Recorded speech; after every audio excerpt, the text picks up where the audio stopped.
Bonjour, chers amis. La paix du Seigneur soit avec vous. Soyez bienvenus à ce partage de la parole. Nous approchons à la fin du carême. Ce fut un moment propice pour approfondir la rencontre intime avec le Seigneur. La prière est une invitation à sortir de nous-mêmes pour partager la foi et la vie. Les lectures d'aujourd'hui nous montrent la relation gratuite que Dieu établit et transforme la vie. La miséricorde de Dieu, née de ses entrailles, jaillit devant des gens qui ne peuvent rien offrir. Honneur et gloire à toi, Seigneur, Jésus, source d'amour, toi le chemin de vie, le roi de la paix, Jésus, Jésus, Jésus. Le Seigneur soit avec vous.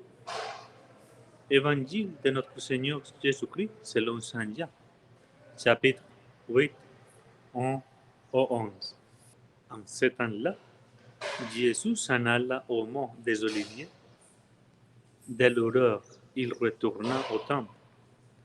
Comme tout le peuple venait à lui, il s'assit et se mit à enseigner.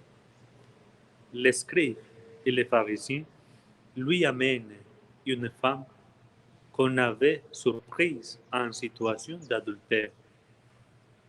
Ils la mettent au milieu et disent à Jésus, Maître, cette femme a été surprise en flagrant délit d'adultère. Or, dans la loi, Moïse nous a ordonné de lapider ces femmes-là. Et toi, que dis-tu? Il parlait ainsi pour le mettre à l'épreuve, afin de pouvoir l'accuser. Mais Jésus s'était baissé et du doigt il écrivait sur la terre. Comme on persistait à l'interroger, il se redressa et leur dit, celui d'entre vous qui est sans péché, qu'il soit le premier à lui jeter une pierre. Il se baissa de nouveau et il écrivait sur la terre. Eux, après avoir entendu cela, s'en allaient un par un, en commençant par les plus âgés. Jésus resta seul avec la femme, toujours là au milieu. Il se redressa et lui demanda, Femme, où sont-ils donc? Personne ne t'a condamné. Elle répondit, Personne, Seigneur. Et Jésus lui dit, Moi non plus, je ne te condamne pas. Va et désormais ne péchez plus. Acclamons la parole de Dieu. Honneur et gloire à toi, Seigneur, Jésus, parole de vie, toi lumière dans ma vie, la joie dans mon cœur, Jésus, Jésus, Jésus. Chers frères et sœurs, ce qui sauve, c'est le regard. Le regard peut être la clé d'où nous abordons l'évangile d'aujourd'hui. Jésus est venu nous libérer pour nous aimer comme Dieu aime. L'évangile nous dit que Jésus revient du mont des Oliviers. Nous savons que Jésus s'est retiré sur la montagne pour être avec Dieu dans l'intimité. Alors, Jésus se rend au temple et rencontre les gens et s'y assied, une attitude typique du maître qui enseigne.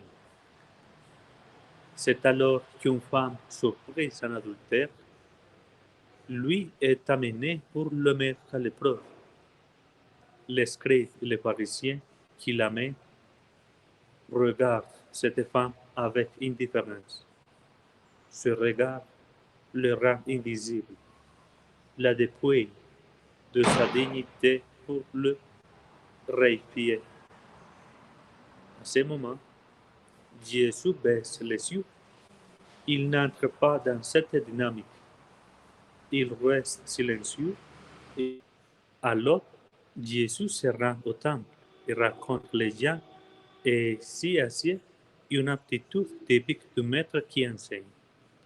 C'est alors qu'une femme surprise en adultère lui est amenée pour le mettre à l'épreuve. Les scribes et pharisiens qui l'amènent regardent cette femme avec indifférence.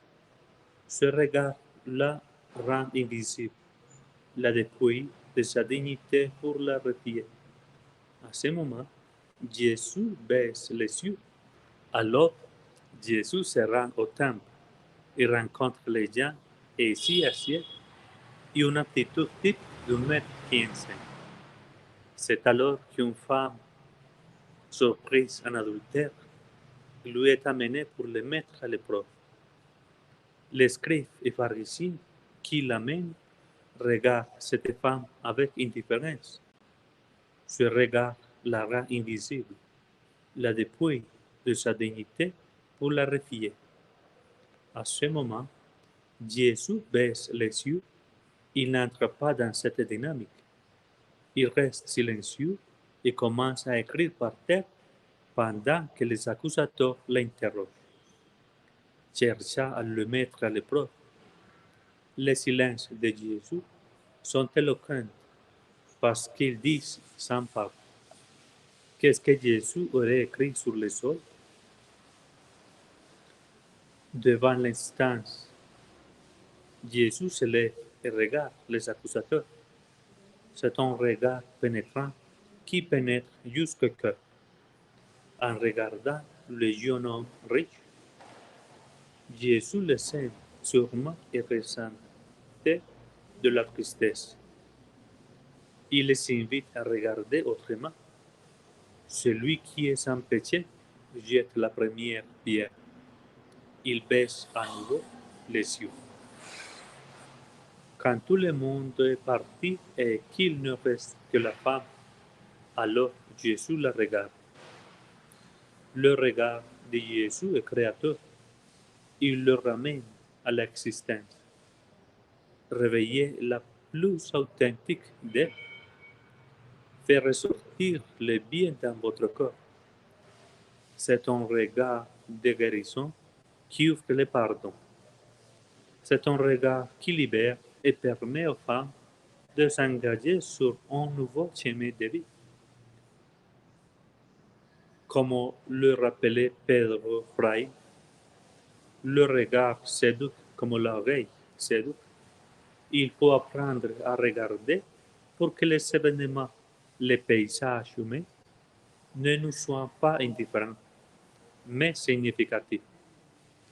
Nous devons apprendre à écouter enfin que les appels timides de tant de personnes parviennent à notre attention et que nous sachions faire la distinction entre les appels à l'aide et le bruit de la société.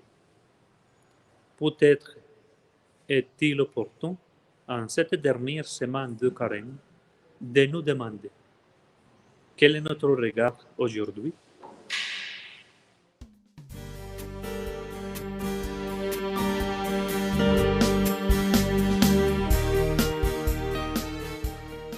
Prière pour la paix en Ukraine. Dieu de paix et de justice, aujourd'hui, nous prions pour le peuple de l'Ukraine. Nous prions pour la paix et le dépôt des armes. Nous prions pour tous ceux et celles qui craignent le lendemain, afin que ton esprit s'approche d'eux et les console. Nous prions pour les personnes qui ont le pouvoir sur la guerre ou la paix, afin que leurs décisions soient guidées par la sagesse, le discernement et la compassion. Avant tout, nous prions pour tous tes enfants bien-aimés, vivant dans le risque et dans la peur, pour que tu les soutiennes et les protèges. Nous prions au nom de Jésus, le Prince de la paix. Amen. Soyez heureux, que le Seigneur vous bénisse, aujourd'hui et pour demain, au nom du Père, du Fils et du Saint-Esprit. Amen. À la prochaine.